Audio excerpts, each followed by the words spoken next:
yang nggak masuk? Ada. Siapa? Sipa sama Asa. Oke, kita doakan semoga teman kita yang sakit cepat sembuh ya. Amin. Oke, untuk selanjutnya Ibu absen dulu ya. Kelas 10-3. Kelas 10-3. Abdul Aziz. Hadir.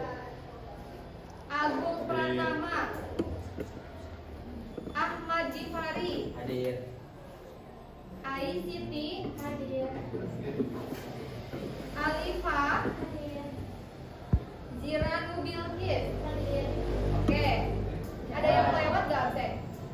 Ada. Oke. Selanjutnya kita lanjut ke materi. Materi kemarin sampai mana? Ada yang masih ingat? Materi kemarin sampai mana?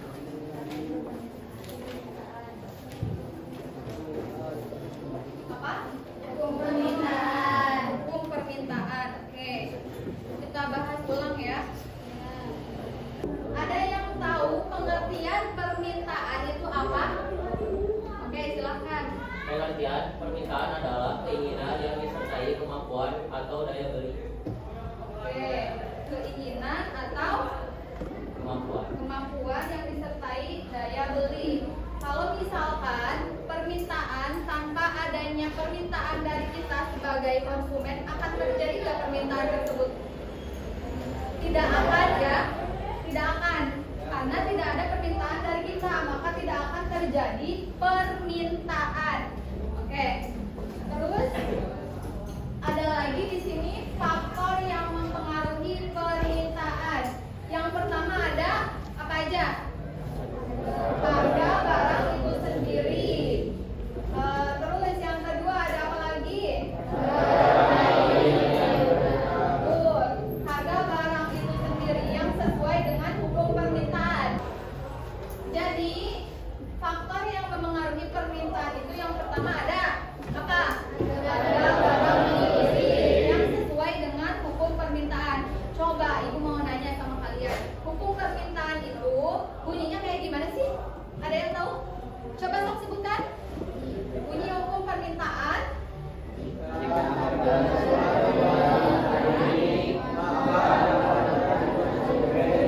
Ya, terus.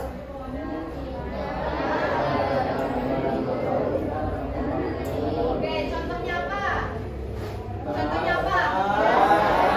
Oke, canggul. Nah, kalau misalkan di kita, mayoritas di kita kebiasaannya itu untuk makanan pokok kita makan apa? Makan nasi. Ya, makan nasi, betul ya? Ada juga mungkin di yang lain, di wilayah yang lain jagung makanan pokoknya. Terus yang kedua, faktor yang mempengaruhi permintaan ada apa? Harga barang lain yang berkaitan. Faktor yang mempengaruhi permintaan yang kedua ada harga barang lain yang berkaitan. Poin yang pertama ada barang substitusi. Barang substitusi itu apa sih? Barang pengganti, ya. Barang pengganti. Contohnya apa? Terus apa lagi? Jagung, betul. Terus roti, umbi-umbian, ya.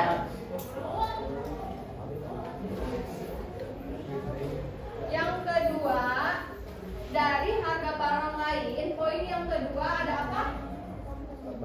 Ada apa? Barang komplementer.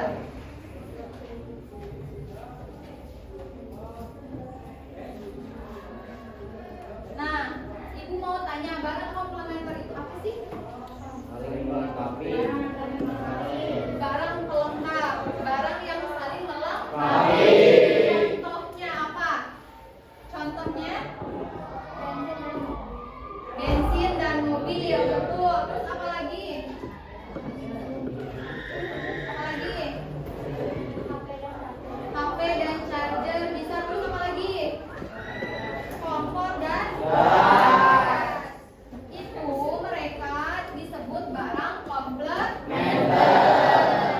Oke, lanjut lagi dari faktor faktor yang mempengaruhi permintaan itu poin ketiganya ada apa lagi? Ada apa lagi? Apa? Tingkat pendapatan per kapita.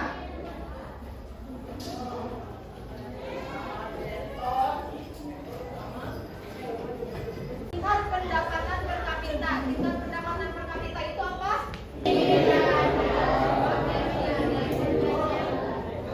Semakin tinggi pendapatan, terus maka daya beli semakin tinggi.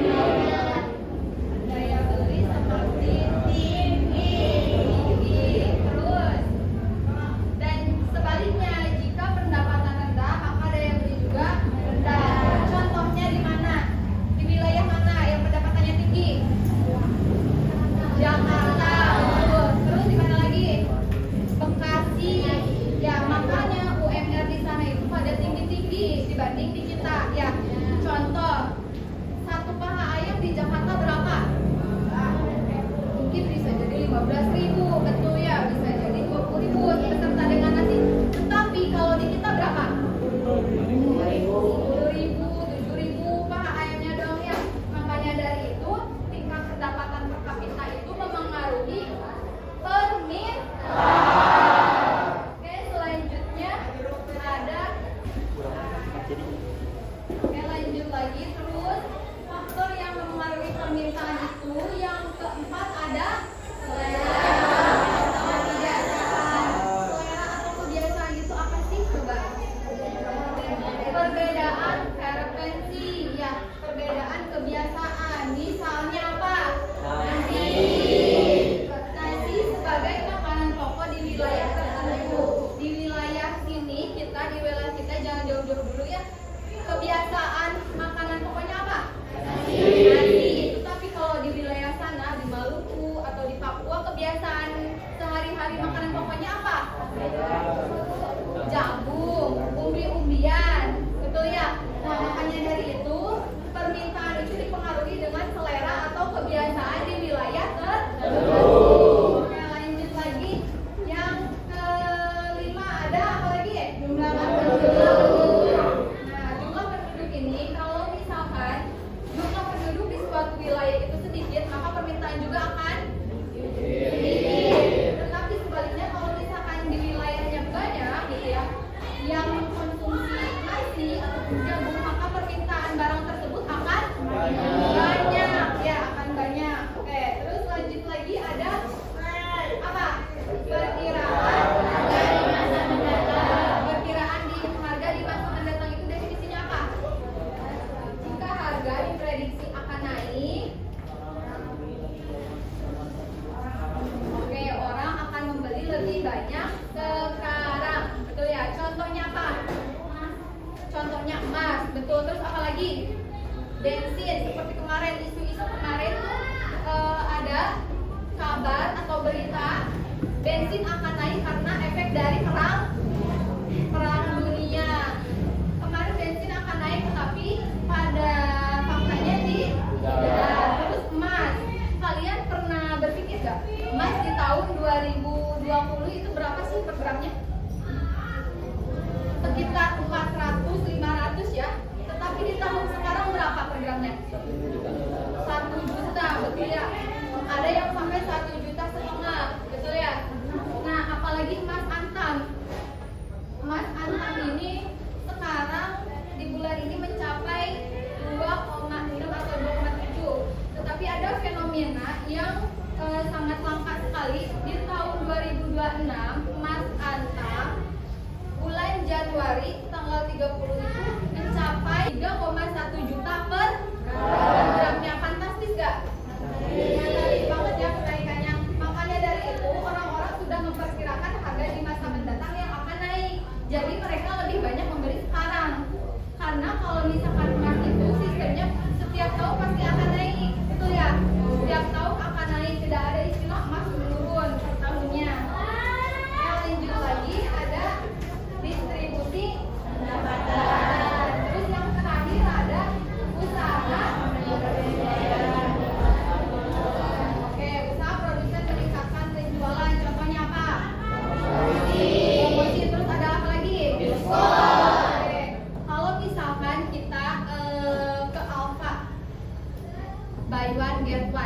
beli 2 gratis 1. Itu termasuknya apa?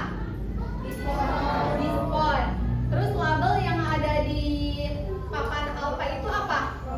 Promosi, betul ya. Orang akan tahu atau orang akan membeli kalau misalkan ada harga beli 2 gratis 1, orang akan beli 1 atau 2? 2 ya, karena ada gratis 1 ya. Makanya usaha produsen meningkatkan penjualan ini. Oke, yang terakhir ada usaha produsen meningkatkan penjualan, contohnya promosi dan diskon. Oke, dari semua penjelasan dari Ibu, kalian sudah paham? Ada yang mau ditanyakan? Kalau begitu Ibu yang bertanya ya, karena kalian sudah paham. Siap Ibu tanya? Oke, kalian sudah paham ya apa yang Ibu jelaskan? Sudah. Tanya, coba siapa yang tahu pengertian permintaan? Oke, Syahrul silakan jawab. Pengertian permintaan adalah keinginan yang disertai kemampuan atau daya beli. Sudah? Oke, tepuk tangan untuk Syahrul. Nah, lanjut lagi, Ibu mau nanya faktor-faktor yang memengaruhi permintaan. Siapa yang tahu? Acung tangan. Oke, silakan Faktor yang mempengaruhi permintaan, yaitu ada harga barang itu sendiri, terus ada harga barang lain atau substitusi dan komplementer, pendapatan, selera, jumlah penduduk, dan perkiraan harga. Oke, ada yang mau menyangka? Bu, Oke, silakan. Ajis. konsep ini sangat jelas dengan kehidupan sehari-hari seperti harga beras yang naik. Udah, oke, tepuk tangan untuk saya.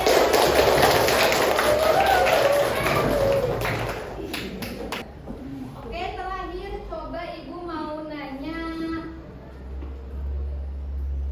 gimana atau bagaimana yang paling kalian pahami dari materi permintaan ini? Ada yang mau menjawab? Aku, boleh. Sally, silakan. Saya paling memahami hukum permintaan. Jika harga naik, maka jumlah yang diminta turun dan sebaliknya. Oke, tepuk tangan untuk Sally.